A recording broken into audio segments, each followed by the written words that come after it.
Hi friends, ఇది కార్తీక మాసం 2వ వారం. అందరికీ శుభాకాంక్షలు.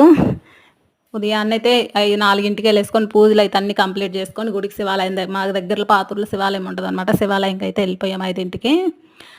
అక్కడికి వెళ్ళి పూజ చేసుకొని మేము 5ంటికి వెళ్ళేలోపు ఫుల్గా ఉన్నారు జనాలు, అస్సలు ఖాళీ లేదు.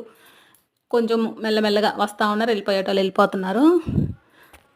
వీడియోలు తీయటం సంవత్సరం అవుతున్నా నాకు వాయిస్ ఇవ్వటం అయితే అస్సలు కానీ రావట్లేదు అనమాట. మీరే గుడికి వెళ్ళారు? మీ దగ్గరలో ఏ గుడి ఉంటే ఏ గుడికి వెళ్ళారా? ఏ గుడికి వెళ్ళాడో కామెంట్ అయితే చేసేయండి. ఇక్కడికి వెళ్ళేసి గుడికి వెళ్ళి ఒత్తులన్నీ వెలిగించుకొని పూజ అయితే కంప్లీట్ చేసుకొని ఇంకొచ్చేసాము. మనం వచ్చిన ఇంటికి అయితే వచ్చేసినాము. చాలా స్వాములు కానీ అందరు ఎక్కువ స్వాములే ఉన్నారు ఈరోజు. ఈ కార్తీక మాసంలో గట్టిగా దేవుడిని కాకపడితేనే కదా దేవుడు మనం అనుకుని నెరవేర్చేది. అందుకని గుడికి వెళ్దాం. మీరే గుడికి వెళ్ళారో కామెంట్ అయితే చేసేసేయండి. మన వీడియో నచ్చుంటే ఒక లైక్ అయితే ఇవ్వండి. నన్ను అయితే చూసి భయపడమాకండి, అమ్మోరు ఉన్నట్టున్నాను అనమాట. అస్సలు బాగాలేదు, ఏదో చిన్న హిప్ అయితే అట్లా తీసుకున్నాను. మన వీడియో నచ్చుంటే ఒక లైక్ అయితే ఇవ్వండి. Okay, bye bye.